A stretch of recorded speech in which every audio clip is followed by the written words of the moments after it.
कोशिश करने वालों की हार नहीं होती। ये बात तो आपने बहुत सुनी होगी और ये सच भी है। जो लोग कोशिश करते हैं वो कामयाबी की सीढ़ियां चढ़ ही जाते हैं। ऐसी एक कहानी है हर्ष गुप्ता की, एक पानीपुरी वाले के बेटे जिन्होंने IIT क्वालिफाई किया है। आदाब, मैं हूँ आपके साथ अमीना माजिद और आप देख रहे हैं आवाज द वॉइस। JEE मेंस देश दुनिया की मुश्किल तरीन एग्जाम्स में से एक है, जिसको क्वालिफाई करने में कड़ी मेहनत, डेडिकेशन की जरूरत होती है। और इसी एग्जाम को क्वालिफाई किया है हर्ष गुप्ता ने, जो मुंबई के कल्याण से ताल्लुक रखते हैं। हर्ष 11वीं क्लास में फेल हो गए थे। उस वक्त शायद ही किसी ने सोचा होगा कि ये लड़का एक दिन देश की इंजीनियरिंग की सबसे प्रतिष्ठित संस्थान IIT में पढ़ेगा।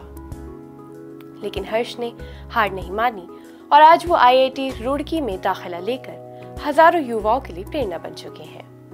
11वीं की असफलता हर्ष के लिए एक बड़ा झटका थी। हर्ष बताते हैं कि जब वो 11वीं में फेल हुए तब स्कूल के कई स्टूडेंट्स उनका मजाक उड़ाते थे। कहते थे कि पानीपुरी वाले का बेटा IIT कैसे निकालेगा। लेकिन हर्ष ने उन तानों को अपने जुनून में बदला और बिना पीछे मुड़े मेहनत करते गए और सफलता ने उसके कदम चूम लिए। कड़ी मेहनत के साथ पढ़ाई की और 12वीं का एग्जाम पास किया। इस बार हर्ष ने न सिर्फ 12वीं क्लास में अच्छे नंबर से पास किया, बल्कि JEE मेंस में 98.59 परसेंटाइल हासिल कर JEE एडवांस के लिए भी क्वालिफाई किया। NDTV की रिपोर्ट के मुताबिक हर्ष के पिता संतोष गुप्ता कल्याण में एक छोटा सा पानीपुरी का स्टॉल लगाते हैं। सीमित संसाधनों और आर्थिक तंगी के बावजूद उन्होंने अपने बेटे के सपनों को मरने नहीं दिया। हर्ष बताते हैं कि उनके पापा ने हमेशा कहा कि वो पढ़ नहीं पाए, लेकिन वो अपने सपने जरूर पूरे करवाएंगे। अपने बेटे हर्ष की सफलता देख पिता संतोष गुप्ता की आंखों में खुशी के आंसू हैं।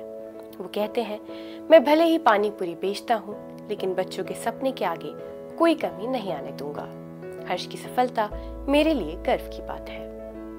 आज जब हर्ष के IIT का सपना पूरा हो चुका है तो उसका अगला लक्ष्य UPSC की परीक्षा पास करना है। UPSC की परीक्षा पास कर हर्ष देश की सेवा करना चाहते हैं।